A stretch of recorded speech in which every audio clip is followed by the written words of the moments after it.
Hi everyone! Hi.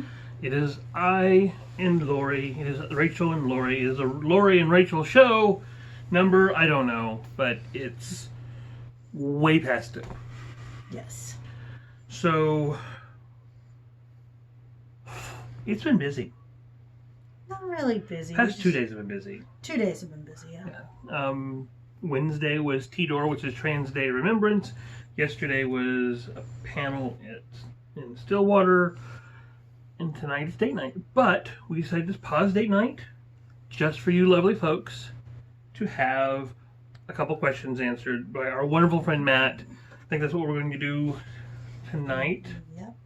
Okay, so here are the questions. Well, we're going to do them one at a time. Okay, one at a time. Okay. I await with bated breath, even though I read them. Okay. The first question, he wants to know what our opinion is in regards to how LGBTQ wrestlers are presented and also our perspective on how the average fan is receiving them. Okay. I'm going to go on the idea of how they're presented now. Yes. And we're not going to go into memorial about them and how fans react now. It'll be all in the present tense. So, I'm in a really goofy mood today. Noticed. I think right now they're done pretty well. I haven't seen any like horrible angles in the last probably the last 10 years. We've already had a discussion of this, and we had some different opinions on some of the past things. But I think right now they're really well done. Most of the time you don't see it. Only wrestlers who want to be known are out. Darren Young came out, very publicly on TMZ. Sonya Deville. Sonya Deville is very out publicly. And typically has something rainbow when she comes to the ring, right, which I think is pretty awesome. Right. I will say that if you don't watch wrestling, which both of us do, yes. Pat Patterson was the first Intercontinental Champion. He is gay. And he didn't officially come out until Legends House. Which was I don't know, 2010-ish. About the same time that WB Network started, Legends House was one of the first shows. He officially came out there. That was his first time he said it out loud but publicly. Everyone knew. It's the worst kept secret ever. Next to the stealth bomber. Yeah. Pro wrestling, yes, we obviously still watch Matt. We do not watch all the stuff that you watch. We're only one. We only stick to one brand. We watched a little bit of AEW, and I liked it. I think Nyla Rose, as far as being the first openly trans wrestler, I think she's a decent wrestler. I don't think she's the best wrestler ever. I think she's decent. I think she definitely has room to grow. I love that AEW did the stuff to talk about her being the first trans wrestler. I think that's pretty cool. And I like her in the ring, and I like that she's proud of who she is, so I think that's pretty cool. I don't follow the independent scene, so if you want to send us information or stuff to watch, we can answer this question a little bit better then when I see that. As far as the fans, I think wrestling fans are like any other realm. You have, people who think it's horrible, and you have people who think it's great, and everything in between. I think so too. I think for the most part, I'm going back kind of paying attention to how I've heard fans react at live events we've been to things. I don't think they really care. I think honestly at this point, unless it's shoved down their throat, I don't think they're going to react one way or the other. It's whoever it is versus whoever it is, and they're just there to watch that match and interact in that story. What happens outside the ring in their personal life, I think they've done a really good job of separating that out. And so I haven't seen any blowback. I'm sure there are. I'm sure there are fans who are absolutely furious WWE had a Pride, float. At LA Pride. But, we can't please everyone. So, yeah, I'm saying so a lot too. So that's the. No, you're saying it. That's the answer to that. And again, Matt, if you have references of wrestlers who are LGBTQ, we went and looked up a list. We did not know a lot of the wrestlers on that list, so right. And there's some wrestlers that were on the list that I haven't heard come out publicly. So I'm like, I am not going to say their name because that's not somewhere I'm comfortable with. So the second question from Matt, I think it was for me, is for Rachel. And it says, beyond physical changes, how else have you changed during the course of your transition? We'll just do it in sections. Okay, so I will tell people a lot of the times that, yes, there have been physical changes. And as much as the physical changes are what everyone sees and what I love about, one of the things I love, the emotional changes are so much better. Being able to actually have emotions and not just be like a brick wall with them is amazing. I think it's really helped Lori and I connect on a deeper level.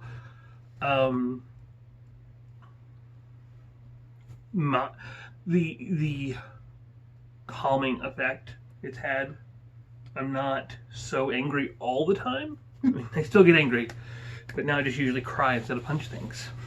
Yes. But no, the emotional changes are some of the biggest changes I've noticed. Like I said, if I get, before when I got angry, I wanted to punch things and just be, violent.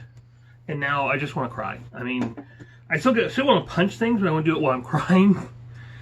And what other things besides physical? The rest of the question is basically, have you abandoned your manly interest in hobbies? Okay, so I don't know if I mentioned this before, but one of the things that I remember telling Lori is when I came out, I had to take everything that I loved about everything and go, is this something I really love? Or is this something that I'm doing because it's what I'm supposed to do? And so that took a while. It took at least a year for I kind of really get into it. He wants to know if you're a Penguins and Packers fan still. Oh, absolutely. I still love them. I will always be a Packers fan. I'll always be a Penguins fan. And Sweeney, I have to say I'm impressed that you remembered that all the way from college. I mean, but I'll be honest, I haven't watched an NFL game in a couple years. I just doesn't like. I want them to do well, but I'm not like I need to go home and watch the game. That's not something I'm interested in. I love the Thunder. I will go to a home game anytime I can, anytime someone will allow me to. I'm not saying that Lori doesn't allow me to. I'm just saying anytime we can get tickets or something like that. I love to go to those. Those are fun. I like being around people. The atmosphere is fun. But as far as like sitting down, we might watch one, maybe a year on TV. If the Thunder make the playoffs, we'll usually watch the playoffs on TV. Still watch. We haven't watched all of OU's games this year. We haven't watched all of them. I've watched more than she has, just so you know. And I'm going to correct something that Matt said, and I know the intent of what Matt said. Okay. But sports are not necessarily a manly thing. Oh, okay. Yeah. I love OU football. I enjoy watching OU football. I've corrupted her. I don't understand all of it. I don't understand all the rules and all the stuff, but I enjoy watching it. So, and I know a lot of other females that enjoy watching sports. Right. So, but I gotta tell people, my love for like cars has gotten even more deep. Has gotten deeper in the fact that I think if I allowed myself to go down that rabbit hole, it would be almost all consuming at times. But But she doesn't like working on cars anymore. Oh, no, I hate working on cars. Like, we bought a car with a warranty. I'm like, oh, I can't work on it anymore. Oh, well. But we helped a friend, and she was like, I don't like this. I don't like it. Don't like it at all. I like guns. I do. I like shooting. I know there's some trainers. Oh, my goodness. But, look, I like shooting. I think guns are fun. I think they have a purpose. I think they have a use. I think we need to do something about what we're seeing happen in this country. Yes. But that's not a gun issue. That's a person issue, and that's a video for another day. Yeah, that's a whole issue that we need to tackle later on. I have a plan, just so you know. And when Laura lets me run for president, I will say my plan. I think you can just say it to our YouTube friends, and I think that will be sufficient. Okay, my idea. No, not at this moment. On the video, we'll do all that. Okay, so upcoming video on gun control. But no, I enjoy shooting. I like going to a gun range. We own numerous. Can I say 4? Well, we own 2 that work. 2 that, please don't make me shoot them. Yes. They're wall hangers. But they will work. Yes, they will. At least once. But yeah, those things have gotten more. I'm more. You know, those passions have kept going. Other things, Hot Wheels. Like before, it was cool to have like 1 or 2. Right now, I don't have a huge collection. Not crazy. No, that's our daughter. Yes. Hadassah's the one with the big collection. I have mostly movie cars and stuff. And one of the things Lori said is one of the things that we talked about in counseling is what is masculine and what is feminine. And where does that line draw? You know, can a guy like makeup? Can a guy not like makeup? Can a guy go get pedicures? Or is that not manly? You know, right. Like... Or, you know, and where we came at is, you know, you can be whoever you want to, and you can like whatever you want to. I mean, if you're, you know, 5 foot nothing, 100-pound soaking wet little girl, and you love, you know, UFC fighting, cool. That's awesome. Like UFC fighting. If you're, you know, 7'8", 350-pound strongman, but on the weekends you like knitting, that's fine too. No. I mean, and if you are that person, I am not making fun of you. Please don't come to my house. I mean, gender is not defined by what we do. Gender is defined by who you are. Right. Yeah, so... But I love those questions, especially wrestling, because I like to talk about wrestling. She does. Something that has changed about wrestling, and it kind of goes into the question, there was, in the past, I would watch wrestling like, you know, like you watch the Super Bowl, just, you know, on the action all the time. Mm-hmm. Something I've noticed since coming out and transition is I do the double. I'll have my phone out here and have like looking over it and at my phone at the same time. And when I see a big spot coming up, I put my phone down, enjoy the spot. I get the story that's going along with it, and that's new. That is something that is not gone on before. And with wrestling, I think for me, and it kind of connects with this, is with the women's revolution that we've had. And granted, I'm not saying every woman on the roster is a great wrestler. There are some that I don't believe are as talented as others, but that's cool. Not going to name names.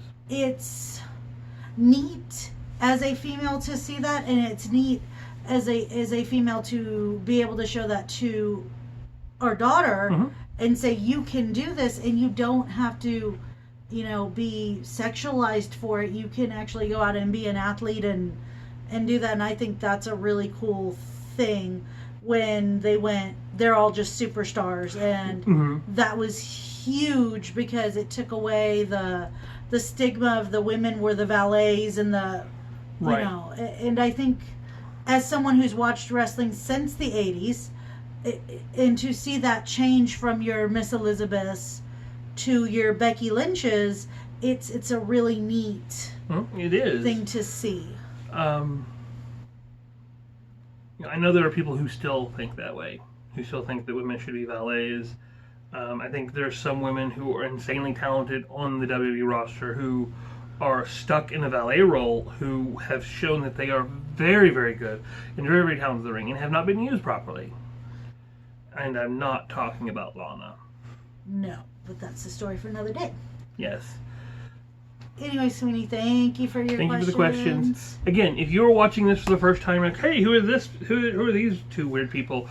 I'm Rachel. This is Lori. This is our show. This is the Lori Rachel Show, and we want questions. We love questions. Yes. Otherwise, we're stuck talking about our boring everyday lives. And so, yeah. My one fact about Rachel this week. Okay, one more thing. Okay, go ahead. One more thing. We are working on having another special guest, which it might be in a new special location. Yay. So, my fact about Rachel, she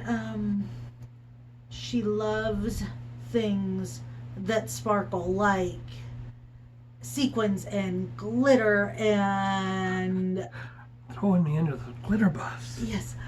And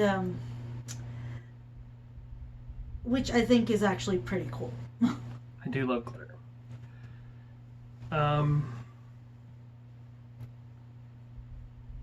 One interesting fact about Lori.